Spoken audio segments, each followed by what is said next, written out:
All right, so Xbox had a showcase. I want to say about a week ago on a Sunday, and it was about an hour and a half. And and for us, we're really going to talk about the two big ones from Bethesda, really, because there was a lot of games that happened on that conference. But I kind of want to give our initial thoughts of like how we felt about the show, real quick before we go into this. I think I mentioned to you on a text that like I think it's a little bit too long. I always believe 45 minutes is my sweet spot for for video conference, kind of like a Nintendo Yeah. Direct or State of Play. Anything lower under that, it's okay. It's a little bit. It could be okay if it's tight. There were a lot of games that got announced, and there was a lot of games I felt like uh, that did okay showing. I am proud of Microsoft staying to their word of we're going to show you more gameplay than cutscenes in trailers. So I give them that. But for me, there were a couple of games in there that were a bit of duds, or they just did not excite me as I wanted to be. And I think the biggest hit was it was more games that were coming into the early of 2023. So Yeah. there was a couple of games that there are going to be a couple of Xbox games coming out this fall, but not anything I think humongous. I mean, we have that Rick and Morty, Josh Rowling game, Yeah. High on Life. Yeah. High on Life, made Yeah, by Squanch Games. I do like the name of the developer. yeah. Squanch. Yeah, I think Squanch is the cat from Rick and Morty. Like, Yeah, I think, Squanchy. yeah, I think that's what they got it from. So I thought that looks pretty cool. Then you have Scorn, the kind of David Kronberg, the video game. So It looks more. I mean, it was actually a more H.R. Geiger, like Alien. yeah, I guess because like body horror, I think belongs to David Kronberg, and then the alien like world like belongs to Almost sexual, yeah. but Yeah, because even alien. the gun looks like it's breathing and everything. Like, that to me, that's a Cronenberg idea. That's not a alien thing.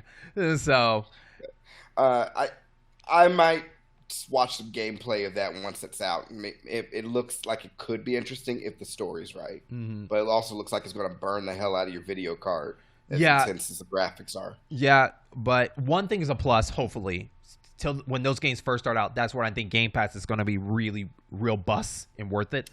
Oh yes, they keep saying Game Pass, day one Game Pass, day one Game Pass. They are Which that was driving home. annoying. That was annoying. Like we get it, kind of thing. They Yeah, I mean, should. I'm glad they're hammering home. It's like you want Game Pass, Game Pass Ultimate, get it on everything because we got cloud, PC, everything. You want to play it, you can play it, which I do like that. I appreciate that I don't have to own an Xbox Series X to play a lot of these Xbox games. Yeah, yeah. But for people that are Xbox owners, hopefully, if everything works out, you have a really good winter going into next year. I think one game definitely stood out to me, and I might not play it, but I think it stood out. It was Team Ninja's next game. I forgot what the game is called, but it's kind of like they're like a new series that's like in feudal Japan that kind of reminds you of oh, what is their big game that they're no art? Is it not? What is it? Crap, Neo, kind of like Neo per Okay, se. okay. And Yeah, I so, can't remember. I can't remember the name of that game yeah. for the life of me. But anyways, overall, like I said, good for them. They had to show a lot of content, but then again, an hour and a half, I think it was too long for me personally. Especially they did it. They were going to do extended conference too of some of those games, so maybe they should have done short in the beginning and then have more to expand of the other one. But there was some Yeah, really slow time. What about you? How did you feel about? too many devs. I mean, I appreciated the devs wanted to show their excitement for the game. They wanted to play up their excitement of making the game and what you can do and everything. I get that, but a lot of it seemed very forced. It still felt a little inorganic, and like you said, a lot of it ran on too long. Like it was over an hour. That could have easily been a tight 45 or even a tighter 30. And then, like you said, the showcase extended could then have the devs, blowing smoke up our asses and smiling and shucking and jiving for their games there. But the main showcase that people are tuning into, you got to get in, get out, shove all that hype into their heads, and get out. That's just get out. And I'm looking at all the games they showed on the showcase. A handful of them look interesting. A handful of them do. I know we're keeping it to a short list, but one thing that was very interesting was Riot Games Game Pass. If you like League of Legends Hmm. or whatever the hell else Riot Games does, you get like all the roster. So they're trying to incentivize more and more people to get with Game Pass, How'd and you that's mostly what the showcase was. how'd you feel about Diablo 4? I mean, the height of it for me, the height of Diablo was Diablo 2. Diablo 3 was fun, but the height was Diablo 2, and it looks like they're going back to that with Diablo 4. But I'm going to wait and see the Okay. like that because I'm really just going to wait and see. I'm burned down on Diablo a little bit, so I'm just Okay. going to wait and see. I was intrigued how Overwatch 2 is going to be free to play. That's interesting. Yeah, they're going Uh, to do seasons yeah, and instead now of they announced there are loot not going to crates. be any loot boxes per se, I think they said. So that's going to be Um, interesting. well, I mean, I have mixed feelings because no, with the thing Overwatch did, no one forced you to buy any of the loot boxes, and if you just played the game, you would eventually get loot boxes anyway. Hmm. And they're all cosmetics. It's nothing but cosmetics. So it had a decent system, but I guess with all the additional content they keep releasing, it becomes a bit of a grind. So I mean, this is fine. This is fine, But I also argue that this game doesn't look anything overly different than the right? first one. It almost feels like a Team Fortress, but like just a redone. You know what I mean? Just added They new. reskin the levels. Yeah, It's like reskin the levels, day add new levels are night characters. levels. Yeah, The they- night levels are day levels. Yeah, they should have just called it Overwatch like Maximum or Overwatch something else. But like, two, when you make a number on that, people expect it to be a real like a brand new experience. Yeah. And Yeah, so people I were didn't see ripping it for that. They Yeah, were ripping it so hard. And I was watching people play the beta, and I was like, are you playing Overwatch 2? Because it looks like Overwatch 1 to me. It's like, no, dude. Someone actually said, no, dude, this level's at night, or this level's in the daytime. I was like, what the hell? That's yeah, not. I mean, Overwatch 2 is supposed to be free to play. You just do the battle pass or seasons if you want the additional yeah, stuff. Cool. You still shouldn't have called it Overwatch 2. yeah. But I'm curious how it runs on the next gen consoles. So maybe that will be interesting to see. But other than that, I mean, they should have called it expanded expansion or something like that. Yeah. Or something But like. but here's the thing: two is the people who are hardcore into it because it is still a viable esports. People who are hardcore into it, they're gonna love it. They're gonna buy into it anyway, Hmm. and this is their way of saying, okay, all that stuff you invested that money in for the other Overwatch game, that's done. Now you got to start on this Overwatch game. Mm, yep. So We'll see what happens. Let's get to the two big ones. I think people been waiting for it. That has been delayed to 2023. One was supposed to come out this summer. One was supposed to come out 11/11/22, and that is Redfield and Starfield. yeah, Redfall and Fall, Starfield. yeah. See, I tried in your thing. I said Redfield. No, Redfall and Starfield. Both Bethesda games. One from Arcane Studios, the people that brought you Dishonored, Death Proof. I think it's Death Proof. Is it Death Proof? Yeah. Dishonored and yeah, Yeah, Death Proof. Yeah, and Prey. But I was making sure Death Proof was the right name for it. Yeah. So this is their first kind of multiplayer / single player game. Kind of like an open world with vampires in it, and you have a set of teammates that are special skilled and whatnot. Almost kind of yeah. like Borderlands with vampires per se, I guess, if you want to give it a good comparison. Borderlands meets Left 4 Dead. Yeah. I thought it looked pretty good. The demo had some interesting ideas of how it works. One thing definitely stood out: every character can talk, so that's pretty cool to see in first person. Because Borderlands doesn't really do that when you're 3 now gave you a chance to talk a little bit more, but the other two you were really silent, the protagonist. And Wonderlands, you can talk. Yeah, So. this cast looks very very diverse, and I don't mean diverse on a race. I mean diverse of skills. I think everybody was pretty cool with the skills that they have, from snipers to spiritual powers or what. I mean, they were diverse race as well, but yeah. But it's cool that they're all kind of unique in their own way. Someone said that what stood out about this game is there was no through the scope scenes of people shooting guns. Everybody just raised their guns and shoot. So we don't know what a sniper rifle looks like through a scope. We don't know if you can add on to certain guns. So it would have been interesting to see what it looked like through a scope of killing these. There was a scene one of the characters who was hanging back and spotting enemies. He was sniping. It was kind of through a scope. But did you see it through the scope? It was him zooming in and had the whole faded, like the whole zeroed in, but it didn't look like a traditional sniper scope. Yeah, with the cursor in the the little crosshairs and everything. Yeah, crosshairs. That's it. Yeah, I think one of the class member is a sniper. Yeah, it's true. Yeah, he's got like an undead or a vampire eye, so he can see further and all that stuff, which is cool. It's a cool way of saying that. Means that could be that could be just a skill that he has or something like that. But the vampires were very unique. Well, not unique is a strong word. Vampires were really interesting and surprising. I didn't think they were going to be that way in that game. They seem varied. They seem like they actually seem scary, to a degree. And which I am excited that this is a single player with that in mind first, and then multiplayer. Because sometimes when you think of multiplayer first, they really revolve around multiplayer. So everything you do, it feels like you need more people for this. That means like the bosses are too hard, and you need more people to do that. I like how they're thinking. I think they're going with single player first, and then it's more fun with multiplayer. With maybe up the difficulty, maybe. So they're going even further with that. If you're hosting a multiplayer game, the campaign will advance your story, but not the people you're playing with. So they could be playing with you and play all the way through the campaign, but if they go back to their own single player, they don't get that progress, which I find interesting. I don't know how I feel about it, but I mean, if everybody's aware of what's going on, the people I've played with, they would probably clear through the campaign anyway, and then just play faster. Yeah, but a lot of multiplayer games like Destiny, all that, always had that situation where, like, if they jump into your world, it's all about your world, not so much sharing that world together as you go through progress. Borderlands did keep some of your progression though. Okay. Yeah, so I guess that's why people got a little salty about it, because they wanted to, play through the whole game with everybody, kind of thing.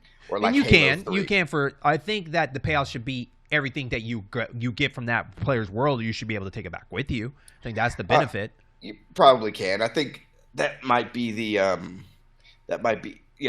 it's one of those things. They said the designers were like, yeah, we didn't want to do a scenario where whenever you play a mission, you have to check a box for every single player that they get credit for that. But but they're saying, they don't want to do where you're on mission like 10 or whatever, but you're playing with somebody else in mission 8, and it's not going to skip it for you because you already did that. Fly. Well, I think for me, for myself, I'm not worried about it because I was already thinking about playing this game solo anyways. Yeah. So I'm going to probably enjoy for what it is for that. But I am excited. I think Arkane Studios is becoming a well-known big name in the Bethesda book. Especially for first person. Yeah, and unique stories, right? Compared to everybody else. Because they're the only ones that kind of take more of the risk taking with Prey, Dishonored, and everything like that. Yeah. It's not just blast your way through. You can actually choose how you approach stuff. Yeah, so they're becoming quite a household name for a lot of people like that. So I have to give Bethesda credit for picking them up and give them a chance. Especially, I think they're a French studio, I want to say. I could be wrong. I think they're a French studio. I mean, they do have a studio in Austin, so. Yeah. So, so are you excited? Do you want to play this, or is this a wait and see for you? I'll play it eventually, but it's not going to be a day one. Okay. It looks interesting, but I've been very leery of a lot of these really pretty games because they often release with weird bugs or they need some additional patching. So it's probably going to be I'll wait and see to see how many of my friends are also getting it or what they think. There is a beta that'll be coming out before the game, so they'll give people a chance to kind of test it out and everything like that, because this is their first attempt doing a multiplayer game like this. But Arkane's record has been so far pretty good for their games titles when it came to bugs and stuff. But like I said, they mostly focus on single player games, so this is going to be a little bit different for them. Now, speaking of bugs, hopefully Starfield will have those kind of ironed out with that Microsoft bucks.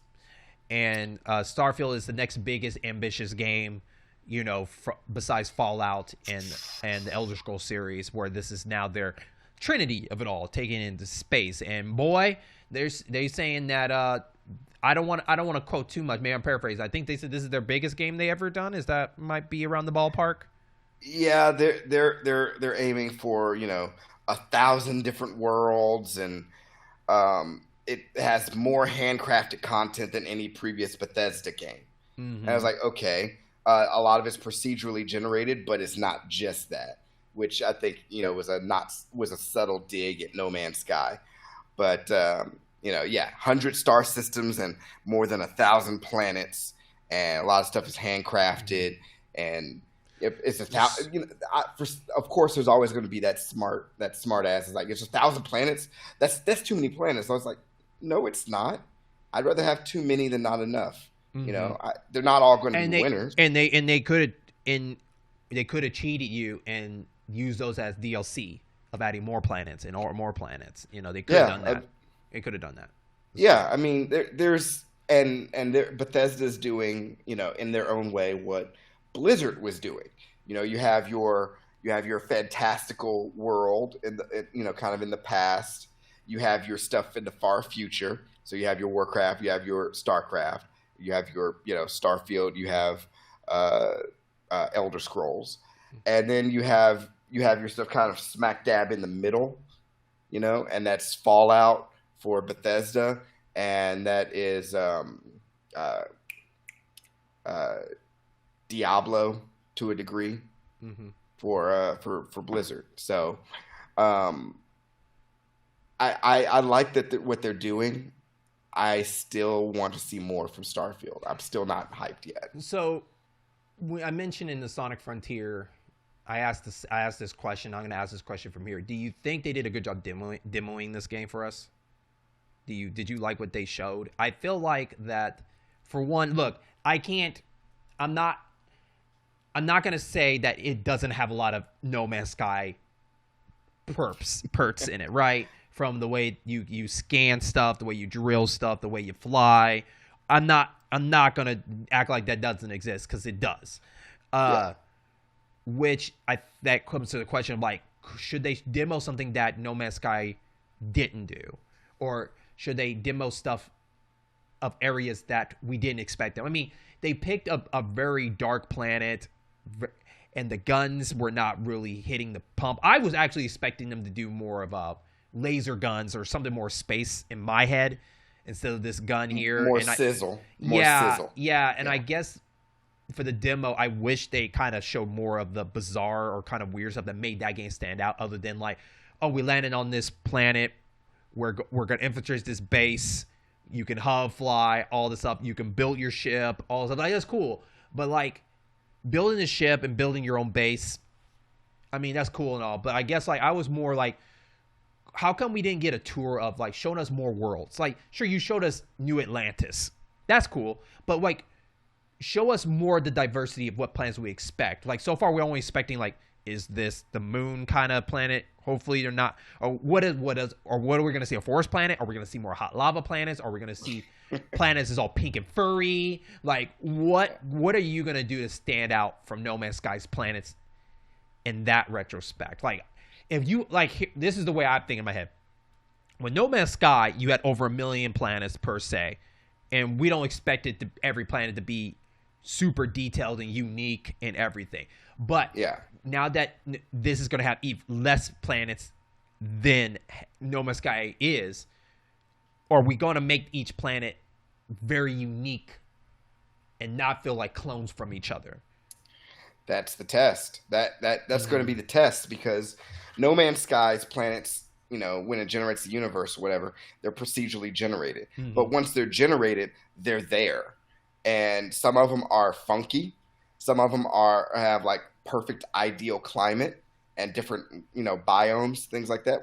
A lot of them are just a single biome, like you said, lava planet, water planet, toxic cloud planet, furry planet with crazy wacky color flora and fauna. That's cool.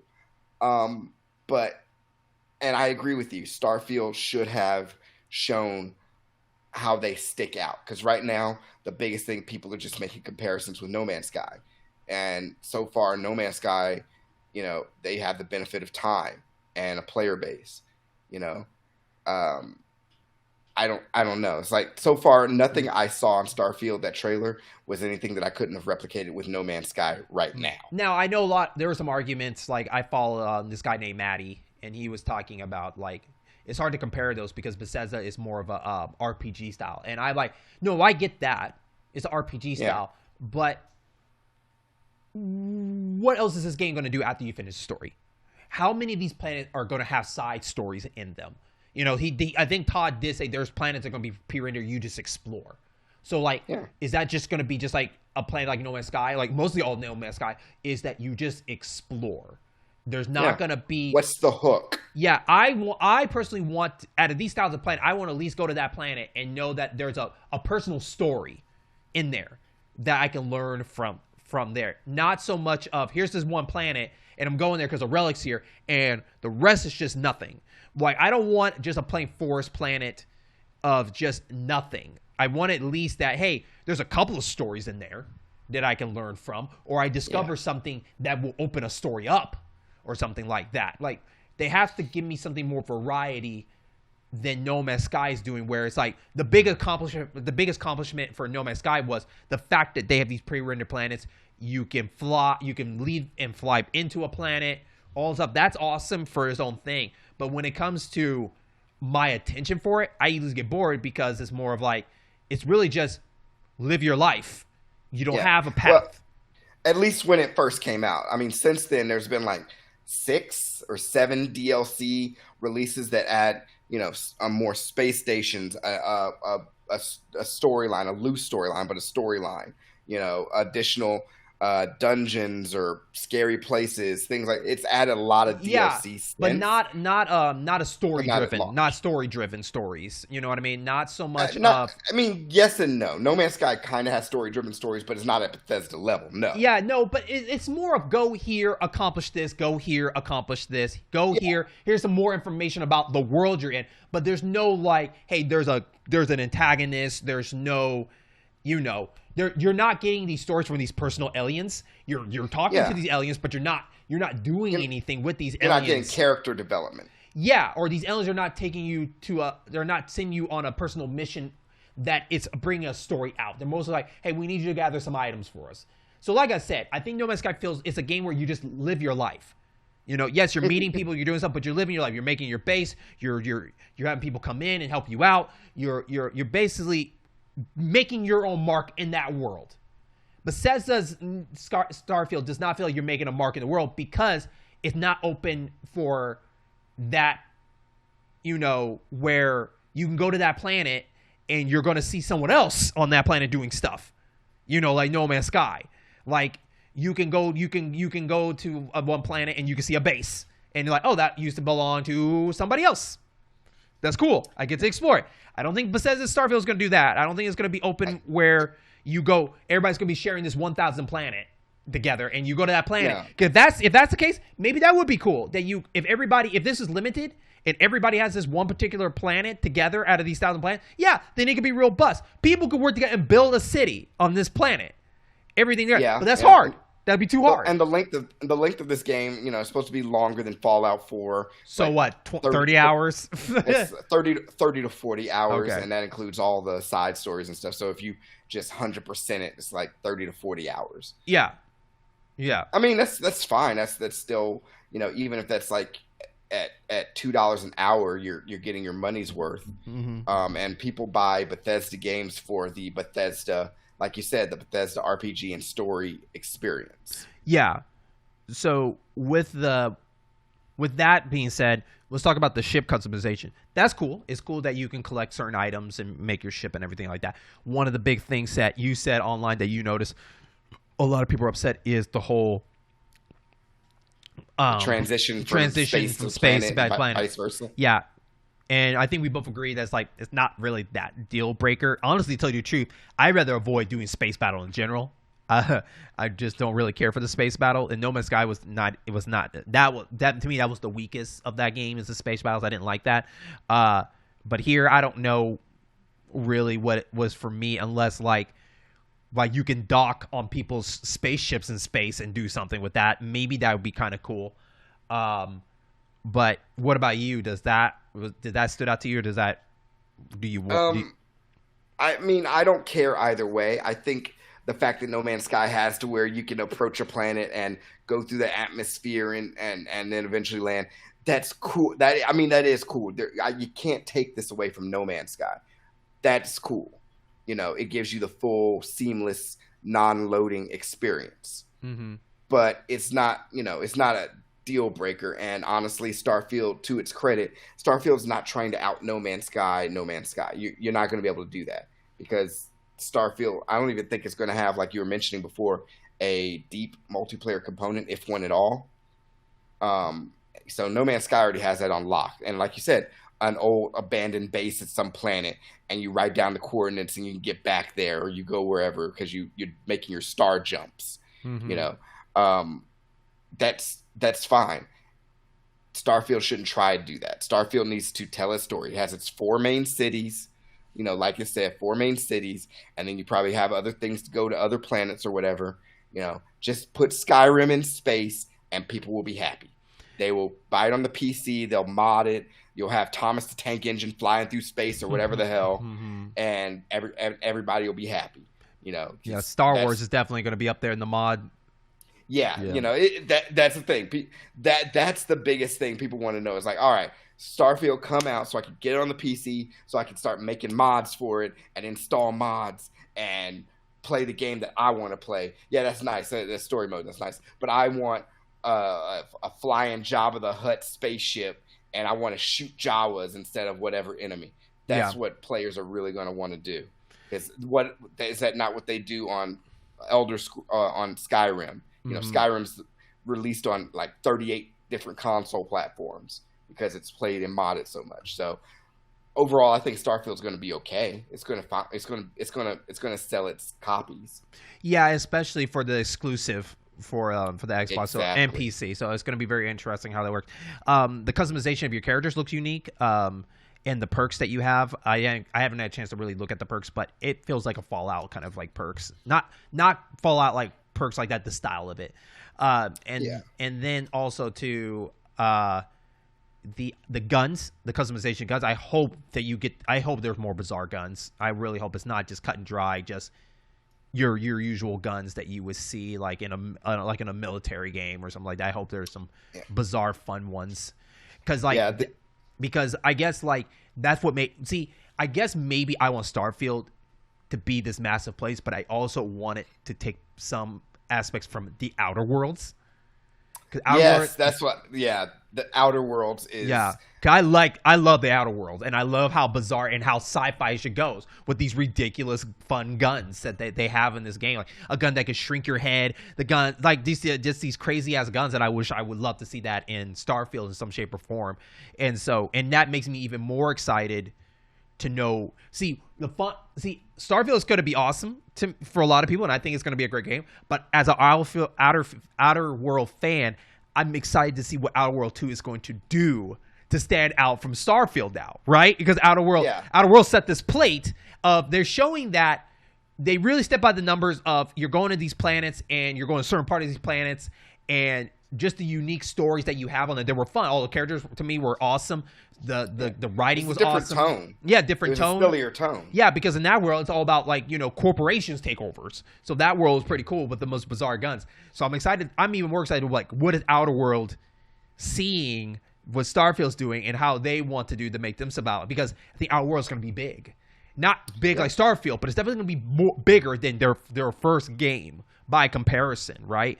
So I'm more excited to see what they're going to come with, because now, Obsidian and at least Bethesda Software alone, the people that do, your Trinity, I can see that comparison with Starfield and this is like, those two are going to get at it. Just like Avowed and Elder Scrolls are going to be. Like, those two are going to get at it, and they're both in-house. So I like it because they're going to learn from each other and grow and be better. Yeah, I hope so. I hope that even within the same umbrella, there's going to be a lot of fierce competition of, all right, well, they did this. How can we one-up that, one-up the experience? Just talking about Outer Worlds, I kind of want to go back to it, and I'll probably, I don't know if I'll start over from scratch because I didn't really get that far. I just left the first planet, but I might play it again because it was fun. It was fun. I think the thing that gets me for games like that and Starfield, and what I hope that they work on to not make it so, make it where you can go wherever, like they say yes to the player. That's great, but maybe I just want to stick to the main story quest, and I want to be enthralled by the main story. So I hope the pacing of that is all right to where I don't get bored and just go side quest, and then I get bored of side questing and I just stop playing, because that's what happens whenever I play these Elder Scrolls, these Fallouts, any of those games. I eventually just get burned out because there's so much to do and it doesn't feel like there's a whole bunch of focus. I think what will probably help you out if you end up going side quests is more the rewards. Like, I hope that if I go off the grid, that I find interesting weapons and stuff, because sci-fi to me can have fun with that. They can have fun with the most ridiculous armor, weapons, perks, or whatever. So hopefully, like, when you go off on your own, that there'll be some great rewards there. So I'm excited to see what Starfield going to do once we get more of a deeper look of it. And I hope they blow us away. I really hope it blows us away of some of the other planets they want to show, especially through the artwork and everything like that. But hopefully they will work on the sound effects for those weapons. Nope. No Man's Skyrim. No Man's Skyrim. So, but anything else you want to add before we wrap up? No, not really. I mean, I'll put it this way. I know you've been hyped for Starfield for a while, and I know one way or the other, even if you gotta Game Pass it or get it on the PC or whatever, you're gonna play it. I don't know if it's day one for you or not. No, probably not. Okay, but I know you're eventually going to get it. Yeah. So I may end up basing my final verdict on if I'm going to give it a try or not based on what you say. I mean, okay. Obviously Game Pass, I'll be able to Game Pass it, but before I take up 70 gigs or whatever the hell space on my hard drive, I will want some corroborating opinions. Yeah. Well, I'll tell you one thing though. After we're done with the show, I am going to go back and listen to our first time we talked about Starfield. I want to hear what did I say about that game and see, like, is there anything that I said that made it in there? Because I don't remember what I said. So I'm going to go back and listen to that episode and say what I thought they were going to do. So yeah, that would be fun. Yeah, I'm kind of rewinding a bit of some of the gameplay, like the combat, and it does have some hints of, with the gunplay. It does have some hints of Outer Worlds with the enemies, but it has a grittier, more real, not realistic, but more plausible take on enemy design and like the base building, which they experimented with that in Fallout 4. Yeah. Now I don't know if Starfield's exclusive to the next gen console, and the only reason I asked that is because that part of that gameplay kind of looked a little sluggish per se. Yeah, everybody said it looks so slow, but it's coming. It's coming to the Xbox Series console and PC. So okay, no Xbox One. Okay, cool. Nope. Okay, so hope they got time, and maybe it was a good idea why they're delaying it, because that game needs a little bit more. But then again, we don't know what build that was. We don't know where that demo was coming from either. Exactly. So, I mean, here's the thing. You have a point, but we only know what they're showing us. And what they're showing us is not blowing us away. I mean, I wasn't blown away. Yeah, definitely. I was like, okay, that looks potentially nice. Yeah, so, we definitely have to have an episode we're going to talk about what's a good demo, I guess. Well, I'll have to say that. We'll have to work on that later. So, I was about to say, I'll cheat and give what I'll probably stick to.